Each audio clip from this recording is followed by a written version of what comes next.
Le mariage n'est pas une profession, mesdames. Je me rappelle avoir rencontré il y a quelque temps une ancienne camarade du lycée qui, après les salutations d'usage, m'a demandé ce que je faisais dans la vie.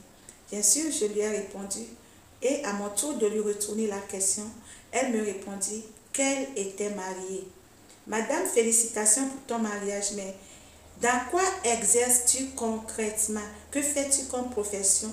Elle me montre sa bague, me disant qu'elle était mariée. Yeah.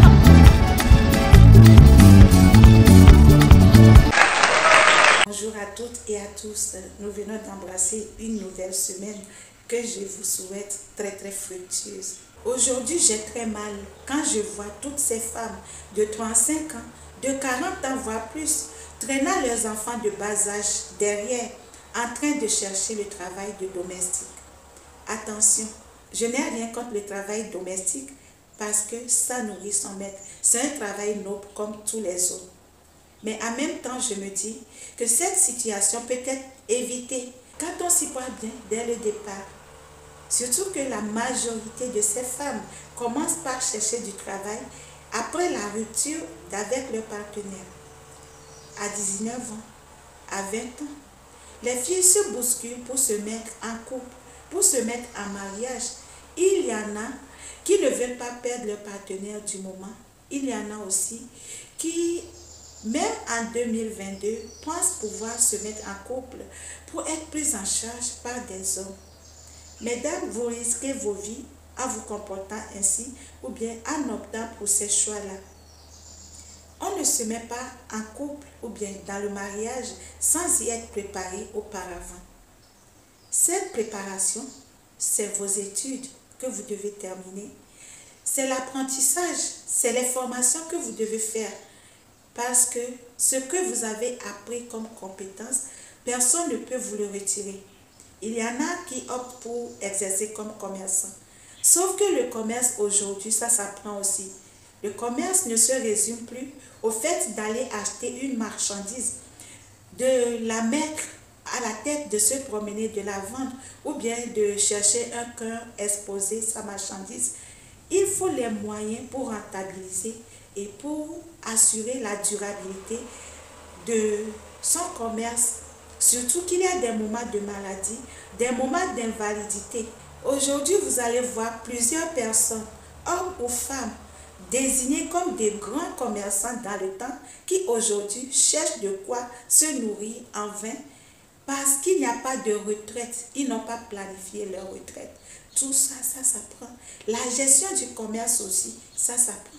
Avec les personnes qui ont eu de l'expérience, encore avec des formations.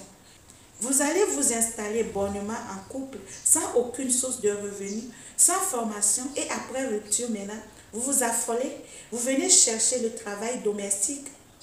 Mesdames, c'est du gâchis. Même en couple, vous pouvez vous faire former. C'est difficile parfois, mais si on a la volonté, on y arrive. Nous connaissons les réalités du couple avec des hommes, certains hommes qui ne vous laisseront pas faire vos formations, qui ne vous laisseront pas poursuivre vos études. Il y a aussi la maternité et tout, qui ne doit pas bloquer, mais nous prenons notre aise dans des relations sans penser au lendemain, parce que nous comptons sur nos maris. Attention, c'est les femmes qui souffrent le plus des ruptures amoureuses. La majorité des hommes, ils ont leur activité génératrice de revenus, ils ont leur emploi, ils ont leur business. Mais toi, en bonne femme au foyer, tu es là, tu n'as rien de tout ça. Et c'est maintenant que tu veux recommencer à zéro. En tout cas, encouragement à toutes celles qui ne se laissent pas abattre, qui veulent quand même travailler. Mais je le dis, surtout aux jeunes filles que j'invite à suivre ce message, vous pouvez éviter cette situation. Ne pensez pas que ça ne peut pas vous arriver. Il faut toujours prendre l'exemple sur les autres, sur l'expérience, sur le vécu des autres. Je le dis et je le répète toujours, même avec toute sa volonté, votre époux ne peut pas subvenir à tous vos besoins. Même s'il en a la volonté, il n'aura pas la capacité parce que vous aurez des envies que lui ne peut pas forcément combler. Il est est toujours judicieux de se faire former, de terminer ses études. Même dans le couple, même avec 1000 enfants, vous pouvez vous faire former. Chaque personne peut trouver une formation qui répond à son niveau d'études. Mesdames, surtout que nous avons tous nos smartphones, ne prenons pas nos aises dans les couples comme ça. C'est malheureux de voir les femmes, après la rupture, qui souffrent. De quoi manger, elles n'ont même pas. Parce que leur monde, c'est les hommes. Mesdames, le mariage n'est pas une profession. Même dans le mariage, vous pouvez toujours chercher votre autonomie financière. N'oubliez pas de vous abonner à ma chaîne Ako Vironko, consultante en entrepreneuriat, activiste VBG, communicatrice. Au revoir et à la prochaine.